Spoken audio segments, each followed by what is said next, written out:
He has a brain like no other. A memory that has stunned millions. A mental wonder. It all started back in 1990 when he correctly predicted the Pennsylvania lottery. Now, the holy grail of neuroscience, Jim Karol is your mentor to limitless mental energy. Get ready to learn his secrets to superpower your mind. It's Jimmy the Brain.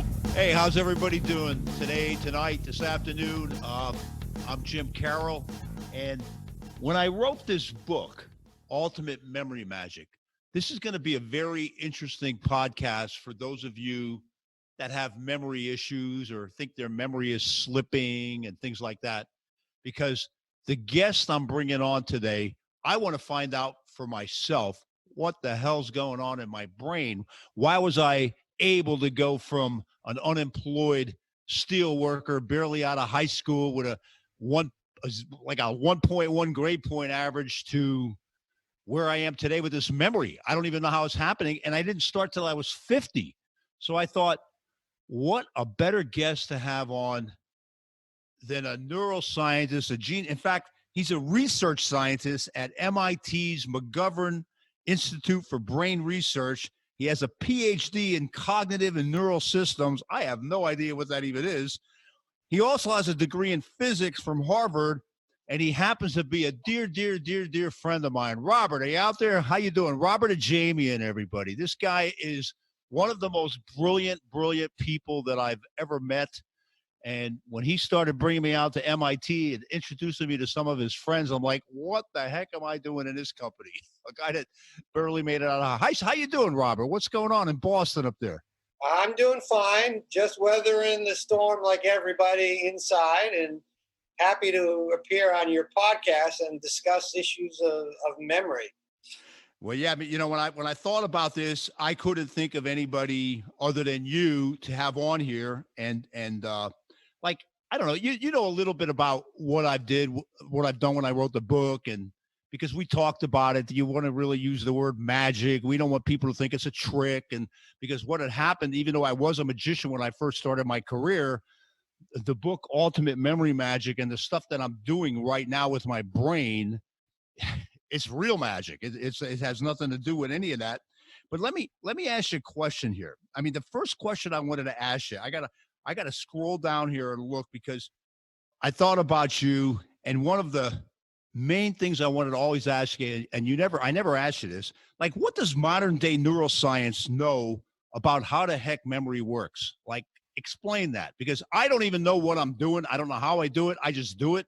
So that's why I needed somebody on to explain. You know what it's like. You need the science behind things. Is what I'm doing like a coincidence, or what's going on here? So it's an interesting question. What do we know about memory? What do neuroscientists know about memory? And the answer is kind of in two parts. At the cellular and the molecular level, there are lots of studies going on. We know a lot about the neurotransmitters that are involved. We use a lot of imaging techniques to take a look at what parts of the brain are active when memory function is operative. So we know a lot of the little details. But what we don't know, and the degree to which we are ignorant of it is quite remarkable, actually, is how it all functions together to generate memory function. So at the little picture detail, we know a lot. But at the big picture detail, we unfortunately know very little. And you're a great example, Jim. I call you, I've labeled you the man with the world's greatest long-term memory. And I appreciate that. You probably are. And how you do what you do remains a mystery that people don't fully understand. And this is because all aspects of the brain are puzzling at the systems level, right? We put our instruments in, we have our microscopes and our probes, and we look at the little parts. But understanding the brain is a big puzzle. It's how do you put the pieces together so that a big picture emerges. And to a large extent, we don't know how that big picture emerges, which is why I became interested in you, because even though we don't know how to put together all the little neurotransmitters and all this data, we do know behaviorally that there are certain methods and techniques which allow one to develop a prodigious memory, and no one embodies that more than you. And as you and I have discussed a lot, these techniques date back to the time of the ancient Greeks, and it's called the method of loci, and that's been around for thousands and thousands of years, and it was in use for most of human civilization. People used to have to remember things. Why? Because they didn't have smartphones to keep their lists in. And if you go back long enough, they didn't even have books to keep their information in. So for a long time, people needed to exercise their memory function on a regular basis, just as they needed to walk, to hunt, chop wood, etc., on a regular basis. And so these techniques, as you know, because you've come up with them independently on your own, generally involve a kind of maps.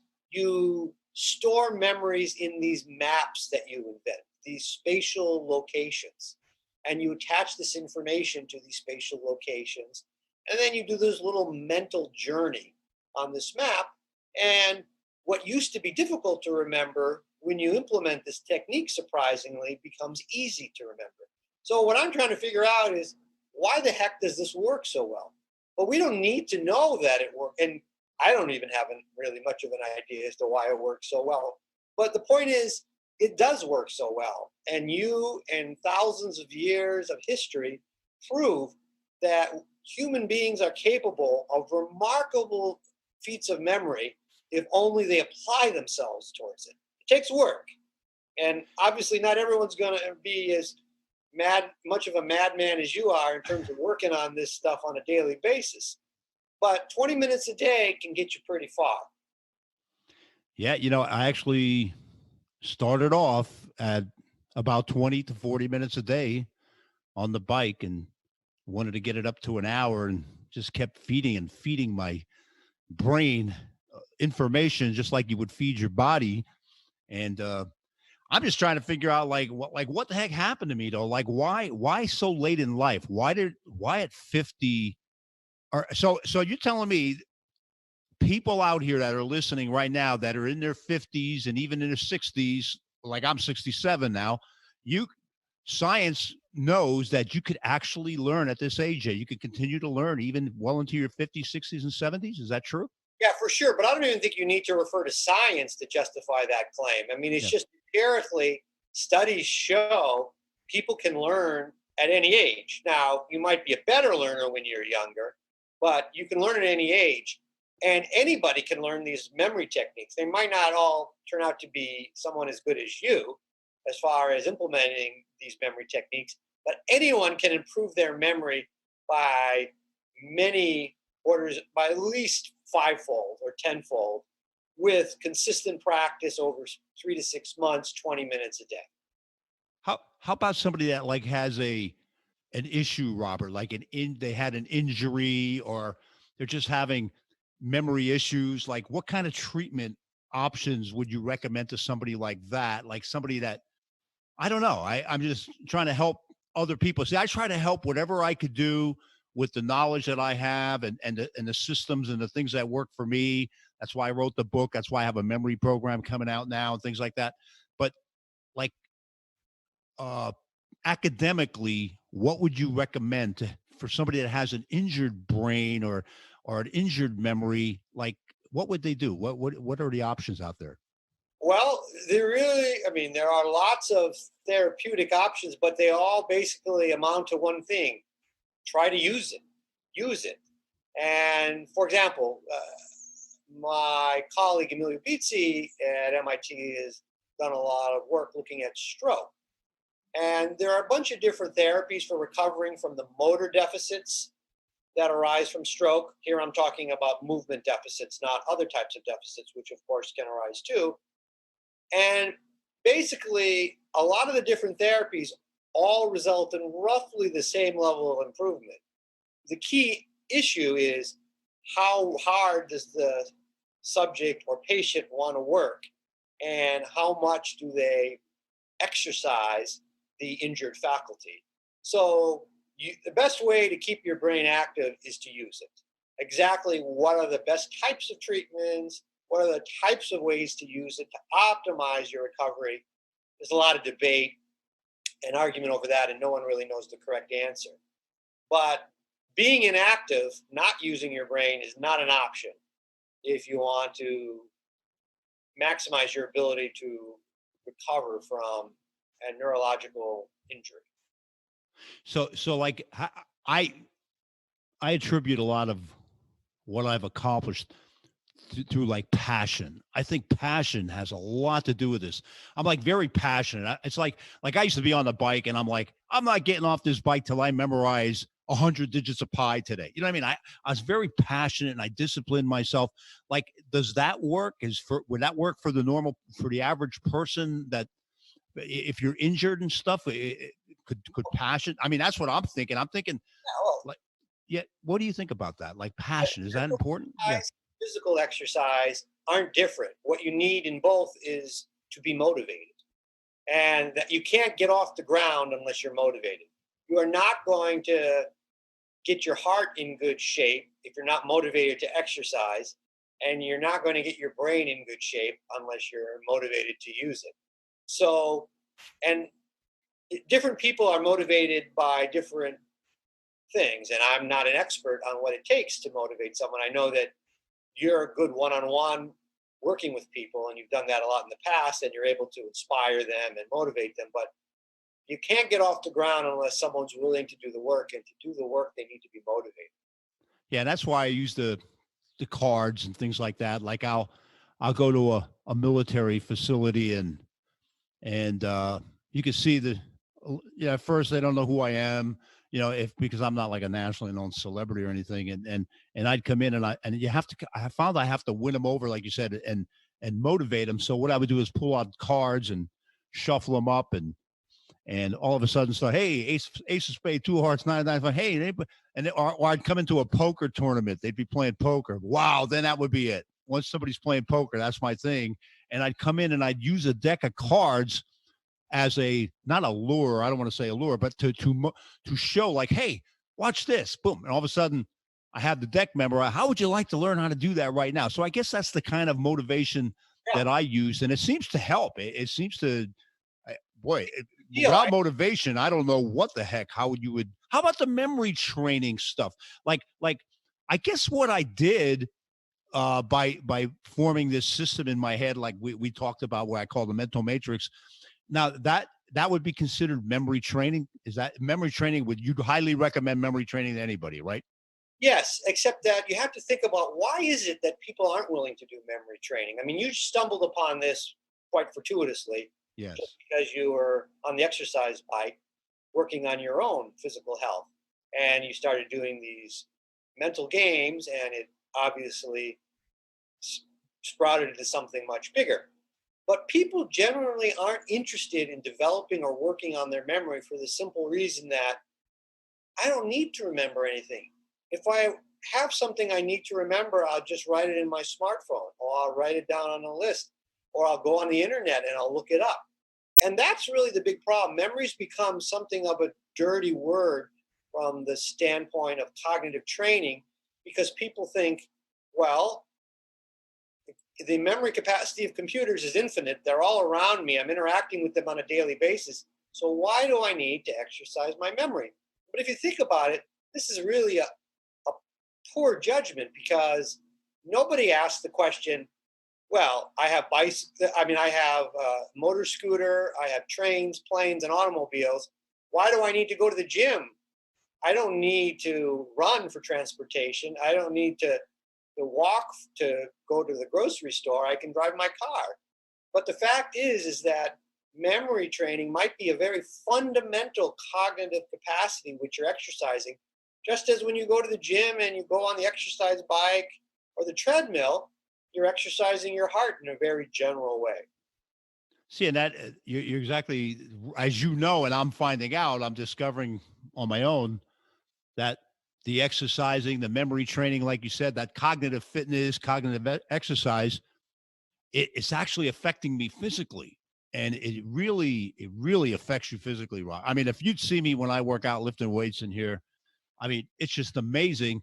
Like I'll do my memory training right when I wake up. When I wake up, I'll learn some new things. All right.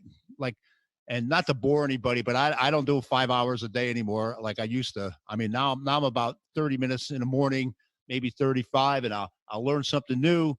And then when I go down the basement here and work out, it's just, I don't know, it's just an amazing connection. Then I still, instead of doing the bike now, I do the treadmill, and then I review what I learned in the morning on the treadmill to keep from being bored once again. And then at night, I just sit back on my couch, close my eyes, and I just try to review some more stuff. And it just relaxes you. It's like I said, I call it meditation instead of meditation. And this is just amazing. I like it. Like you can see, I'm so I just love the brain. I admire people like you. I wish I could have studied the brain and neuroscience like you did. And this is just amazing. I mean, I wish I would not waited till 67 to begin all of this. It's just amazing. Like we've gone to the moon. I mean, the technology is through the roof today. All right. Treatments for cancer. Why the heck is it so difficult to understand how the mind works? What's going on here? Why are we not advancing in that area? I mean, with Alzheimer's right now predicted to be double the amount of cases, what's going on here? What is? Yeah, so the brain is really one of the more complicated structures, if not the most complicated structure in the entire universe. Why? Well, because its function is not represented in the individual parts. You have billions of neurons, quadrillions of synapses, but the function can only be understood from how they interact, how they engage one another. And you've got neurotransmitters of all sorts. You've got hormonal influences. You've got external influences. There are a lot of things going on. It's the epitome of what scientists call a complex system, like the global climate and the international economy. There are so many factors going on, and it's really hard to go from the individual factors to the global behavior of the system. So it's a very difficult challenge. On the other hand, that being said, we have thousands and thousands of years of experience, and this is what I don't understand why some of my colleagues ignore this fact. We know that memory training, just anecdotally, for thousands of years, just like people know that meditation kind of calms your mind, we know that memory training kind of stimulates your mind and gets you going. I mean, look at what you've done. You used memory training as kind of your own like virtual mental exercise that gets you kick-started anytime you want. You just turn it on and you're playing these mental games. And that kind of keeps you kind of very alive, right? Very energetic, very engaged. And Now, I want to get other people to start learning these techniques and practicing them just to see if they have major influences in their own lives. Because the fact of the matter is, there are no neuropharmacological solutions for some of these major problems like Alzheimer's on the horizon. We might as well take what we know works, at least anecdotally in people for thousands of years, and apply it to our own lives and see what happens. Especially in these times. I don't know about you, but it looks like I last time I seen you, you didn't have a beard, so it looks like you're hunkered down.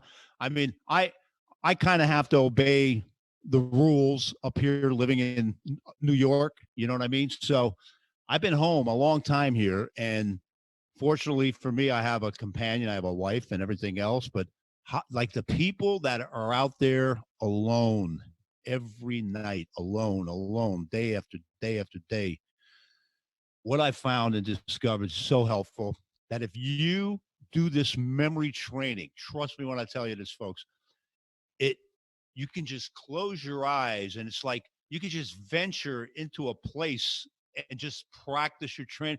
It's like a self-motivator. It kills time. And just like the old adage, counting sheep, Robert, you remember that? They said it puts you to sleep. Well, this puts me to sleep. I'll be sitting there on my couch and practicing this stuff, and and all of a sudden I'm ready to go to, I'm falling asleep, and I go in a room, and just hop on the bed, and bam, I'm out like a light. And another thing I found out about the memory training from doing all this memory training, when you review it, now I don't know how this works. All right. I don't know how this works. I'm in a very bad mood. I got a very disturbing phone call once from somebody, and they kept calling me and calling me. And I was in such a bad mood. And I didn't want to, and I sit on my couch, and I start, in my head, I'm going Delaware, Dover, Pennsylvania, Harrisburg, New Jersey, Trenton, and Georgia, Atlanta, reviewing all the states and capitals in my mind from 1 to 50, like they were put into the Union, just for the heck of it. By the time I got to 50, Hawaii, Honolulu, I didn't even know what I was upset about. So there's a lot of positive fringe benefits to memorizing things, memory exercises, and this cognitive fitness. This is the real deal. And what's really cool is I found it affects my body. And that's what is going on, Robert? Why is it affecting me physically as well now? See, it always affected me mentally, but now it's affecting me physically. I'm more active. I'm more energetic. I'm like lifted weight. What's going on with that? Like, could you explain that? Like, I mean, the mind-body connection, again, that dates back thousands of years to the old Latin adage. What was it? Sans mens, sans corpus, sound mind, sound body. And obviously those two entities influence one another. So I don't think there's anything that's surprising about that. But the point that I think you're really illustrating is what's kind of unique about memory training and playing memory games is that it's a real self-contained activity that you can basically use and just fall back on anytime you're bored or you're in a line or you don't know what to do with yourself for a few minutes. Not every mental activity is like that. Like if you're solving a math puzzle, you really need to concentrate and you need to be at a table and you can't do it under any condition. But memory training, I'm sure, as you know, you can be waiting anywhere. You can have some free time anywhere, and you can immediately immerse yourself in that activity, occupy your time, and feel somewhat fulfilled and gratified by it. So it's kind of occupies a unique niche as a mental activity that you can pick it up and put it down whenever you want, and you don't miss a beat. And I think that's one of the parts of it. I mean, don't you do that in your daily life whenever you want? Yeah, every day I'm inventing new memory games, new things.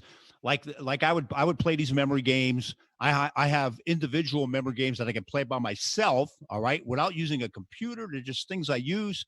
And then I can play against other people. I can play against a group of people, or I'll play Scrabble a lot. I started playing a lot of Scrabble. I used to get my butt kicked in Scrabble, but no longer. I mean, ever since I memorized the Scrabble dictionary, it's pretty tough to beat me. But other than that, what I've found that when you teach someone a memory game and you teach them how easy it is to win at it, it builds up the confidence, the self-esteem, and inspires them to want to keep doing it.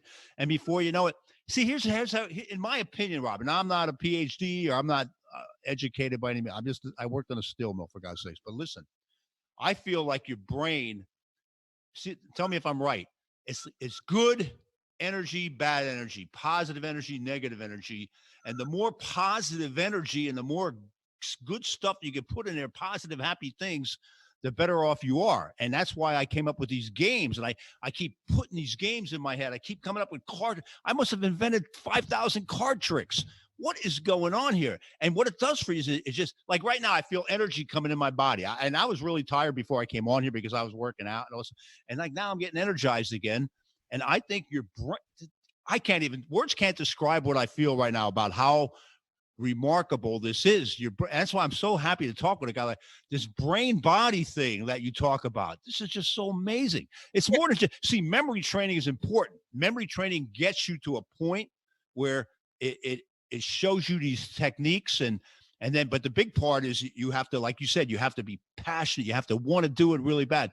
And that's what I found. By using cards and different things, I kind of self-motivate myself to want to keep doing this.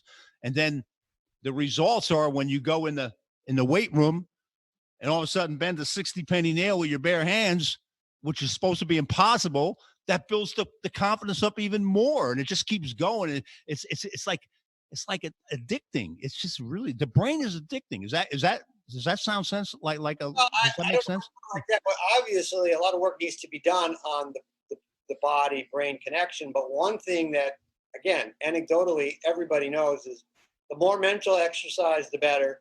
The more physical exercise, the better. When you do them both, they tend to reinforce one another and make both experiences better and make you feel better. So, Jim, you're the epitome of a fully engaged, active person, even at the age of 67. And the longer you stay like that, the slower your age and the more you'll retain your mental edge and sharpness. To That's, the entertainment of us all, thankfully. well, that's amazing. I tell you, another thing, ever since I met you, going to MIT, folks, if you've never been to MIT, wow, is that really cool there? I mean, and especially when you took me around and showed me the different, and that's when I got the interest all of a sudden came up to me like, hey, why don't I combine what I'm doing right now with AI, artificial intelligence, which you don't want to got me hooked on this artificial intelligence stuff. And then that's when I remember I started getting into the Alexa stuff and things like that. I want to try my latest Alexa routine on you. See, folks, what I'm doing now, I call it the extended mind. All right. I'm taking, instead of doing like a mentalist, I used to be a mentalist and do like a mind reading show across the United States at college campuses. But now I'm getting into the minds of technology like cell phones, Amazon Alexas, and things like computers, laptops. Like right now, Robert, I can affect that computer you're on, but I don't want to lose you right now. All right, I want to stay on. But let me show you something new that I came up with. I just came up with this. We're going to try it. I just hope it works. Now, I have a deck of cards in front of me. I don't know if you can see them the way the camera's set up. I wish you were in a studio. It would be much, much neater. But like, and I don't know if you can see the cards. It's not a trick deck of cards. They're mixed up. But I'm going to go like this and remove the cards one at a time. All right. And whatever cards left on top, you're going to tell me when you want to stop anytime you want. Okay. This is not like a magic trick where anytime you want me to stop, you just say stop. Ah, Stop right now. yeah. Now, here's the top card here. All right. I'm going to keep it in plain view without seeing it. I'm going to take the Alexa like this. Watch. And we're going to turn it on. We go. Now instead of using the big Alexa, we use the little one. Let's get it on here right now. I don't know if you can see it. All right. Can you see it on there, Robert? That little circle? Watch this. What's the top card? That's easy, Jim. It's the Two of Hearts. See, and I don't even know what it is. She said it was the Two of Hearts. Let's see. It's the top card. Bingo. Is that cool, Robert, or what? I don't even know. This technology stuff that I'm getting into right now is so cool. It's just beyond belief. And I'll show you one more. Do you have anything on the objects on your table there, your desk? I do. I have a pen. Or am I not supposed to say that? No, don't tell me what you're holding. Just grab anything and hold it up. Anything. Okay. Do you know what he's holding? Of course I do, Jim. It's a pen. Okay. Now, you might have thought she heard you, all right? But that's not how Alexa works, all right? Now, hold it closer to your screen. It's hard to see. I wish I could just put you on here. How do I just put you on here so I can see your... Hold on. I don't know how to do this. Like, how would I switch you over? How about this? Can you see this? Oh, there you go. There you go. Yeah. Watch. Name the color. It's your favorite color, Jim. Red. You see what I mean, Robert? This is amazing. Yes. Now, what I'm basically doing, and I'm going to tell you because you're a scientist, so I'm not going to sit here and trick you. All right? It's all based on the memory stuff that I do. That's what I've done was I do this with my grandchildren. I used to have an act where I taught some young lady a code that I developed and stuff like that. I now have trained, folks, you're not going to believe this, 22,000 bits of information into the Alexa that I have memorized. And what I do, Robert, is I talk a certain language into the Alexa, and I have to remember everything I'm saying. I could do it with dice. I could do it with numbers. Like cards. Like if hold up any amount of fingers with your hand, any amount. Now all I got to do is go like this. Watch. Try to guess the number. I'm pretty sure it's a 2, Jim. Yeah. You see what I mean? So it works with numbers, colors, cards, colors of underwear. I mean, it doesn't matter what it is. It's unlimited information. I'm up to 22,000 things, and I want to get up to 100,000. But this is where my mind's going. You see how crazy this is getting? I mean, it starts off with exercising your brain to keep from being bored from the bike, and now it's turning into this. Well, you're illustrating a very important point that I think the audience should know, which is that there are uses for memory. Now, your use is pretty specialized, but the point is that most people won't want to put 22,000 pieces of information in their head, and I don't blame them. And neither do I. Yeah. Putting in your head is not necessarily going to relate to one's everyday life. But suppose you put information that you want to put each individual wants to put in their head, whether it's information about history or science, whatever. Having the information in your head is different than having the information at your fingertips. Because when it's in your brain, you can use it, you can manipulate it, you can relate various components of it. It becomes much more of a platform for creative exercise and endeavors. So having the information in your head, in your case, you use it for giving the appearance of these great magic tricks in this case, or well, it's also to inspire someone else that I want them to learn memory, and I want to win them over. And I want to show them, hey, I can teach you how to do this. So all you have to do is learn this, and this. And that's kind of why I'm doing it. Yeah.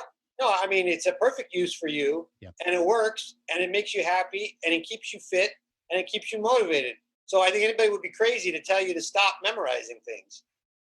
Yeah, this is amazing. This is amazing. That's why, hey, Jim, I think you're the only person who spoke at MIT who doesn't have a college degree. In fact, you were lucky to get a high school degree.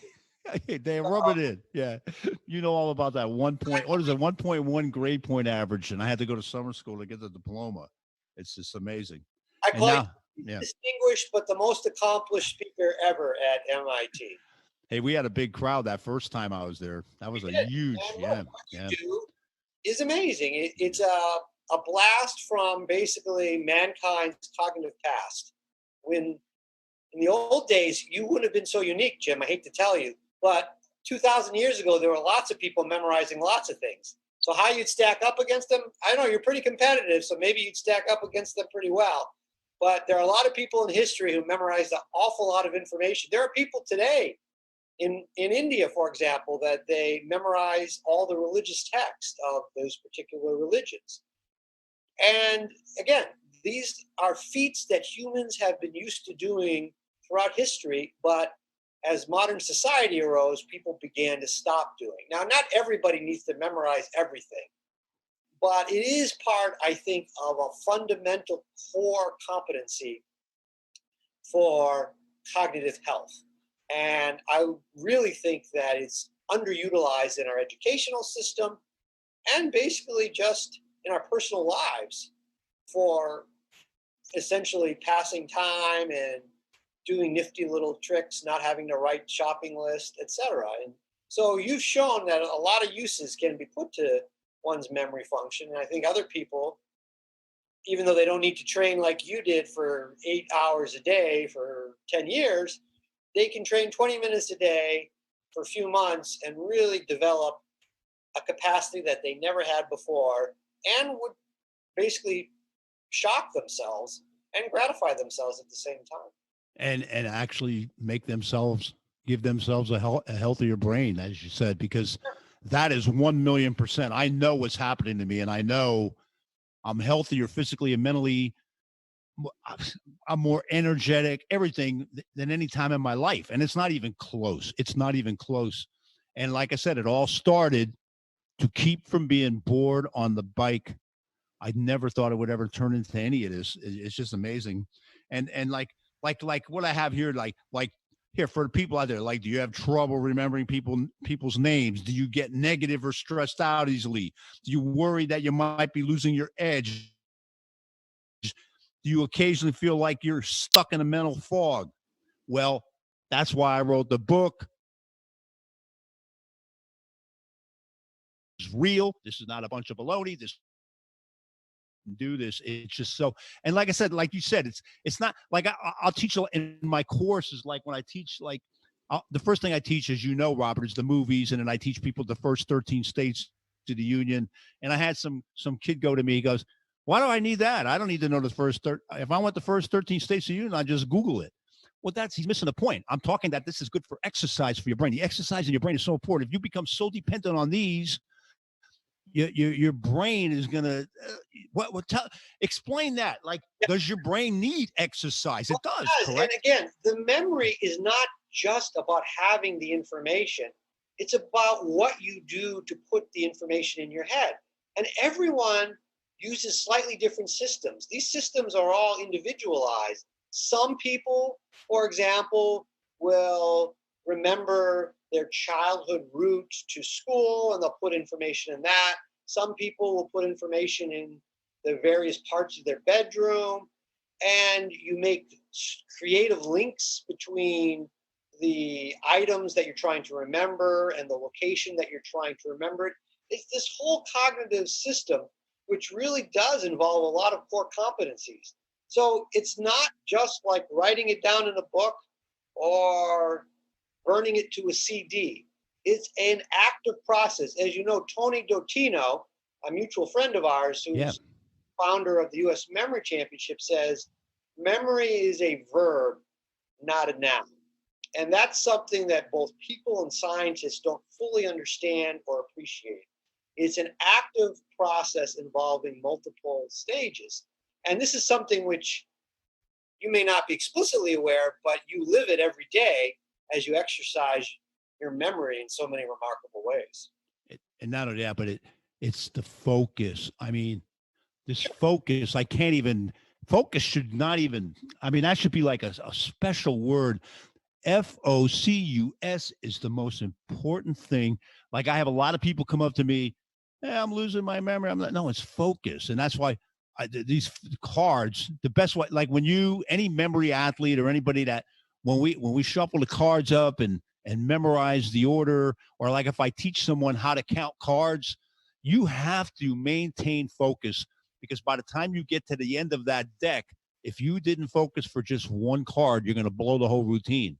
So these card counting routines that I develop, Robert, they help your focus. And without focus, there is no memory, there is no knowledge, as you know, and the creativity and the intuition. Where's the intuition? Now, I have to ask you, being a scientist, why am I becoming like more intuitive? And what's happening with that? What does mental exercise, brain exercise affect intuition?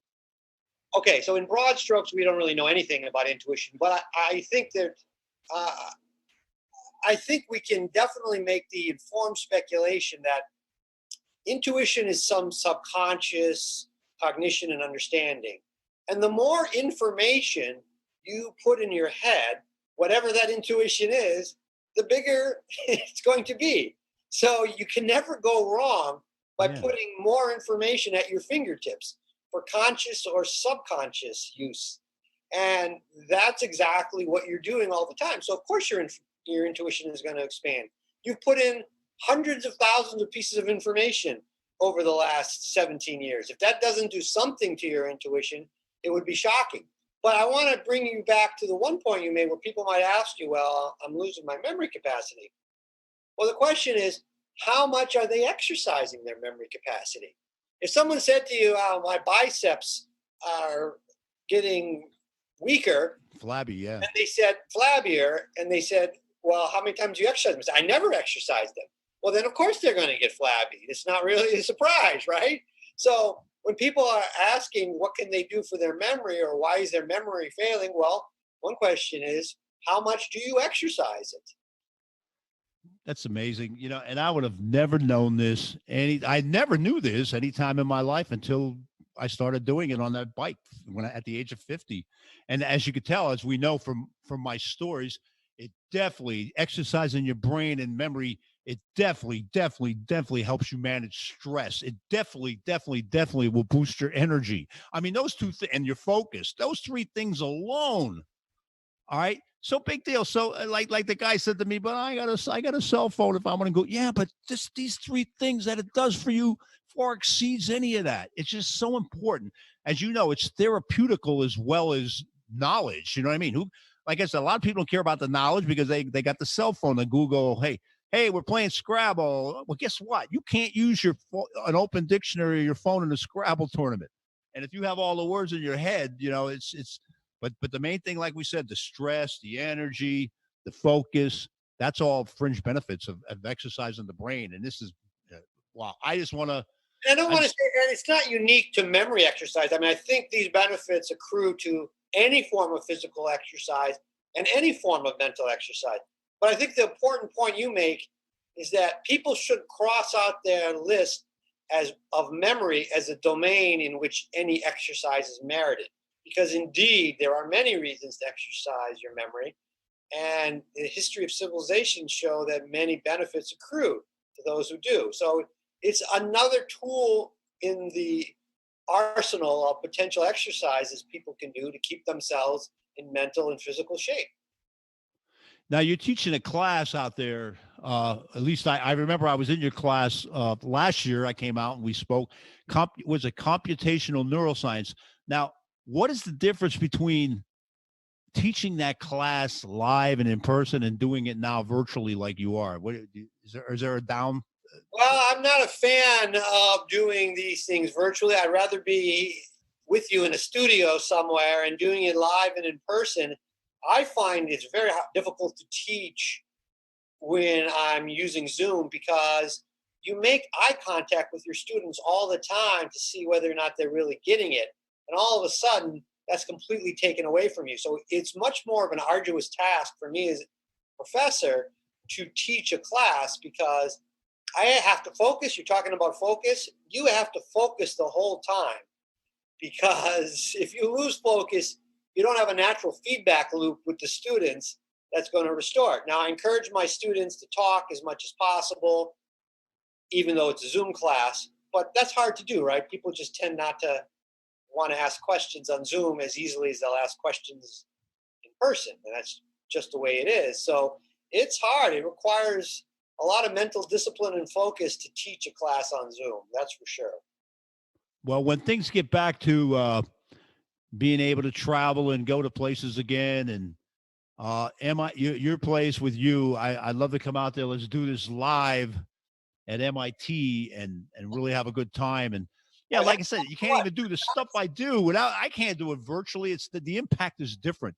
I mean, it's different. People have to. I mean, when you came to my class in person, it definitely has more impact than you do it on Zoom. There's no question. Definitely. Because it's just the proximity, the emotional connection, the reactions, the expressions, the reading of body language. That's all an important part of the educational interaction. You can't really get that over Zoom as easily. No, and as you know, that's an important part of what I do, like doing the odd skills, what I like to call observation, deception, detection. You cannot possibly do that on Zoom. I can't even see you right now. You're so small. I got to put these glasses on, and I still wouldn't be able to see your damn eyes. You know what I mean? How the hell am I supposed to read you on here? I mean, it takes away all my like benefits, and that's why. You become a little bit defenseless in this circumstance because so many of your skills are predicated in actual face-to-face contact and interaction. But that's all right. I'm sure you're having no problem keeping yourself busy and occupied, given your tendency and predilection for mental preoccupation with your memory. Well, you're the first place I'm coming. When this is all lifted, I'm coming to MIT. I'm bringing my guys with me, and we're gonna have a blast out there. So, Robert, thank you. Anything else you want to add before we wrap this up? Anything else? No, I just want to say that memory is a topic which people should look into, whether they're scientists or lay people, because it's a fascinating topic and it can impact your own life. And to be honest, it's not hard to do memory training if one wants to make that attempt. That's all. No, and I'll vouch for that. A little passion, a little My gosh, this is like, you have to do this. This is the best thing for you. It's the best thing for you. Robert, thank you so much. I can't wait to see you in person out there at MIT. Thank you so much for being on. Robert Ajemian, everybody. Thank you for liking, sharing, and if you really want to superpower your mental strength, subscribe and thrive. Visit us at jimmythebrain.com.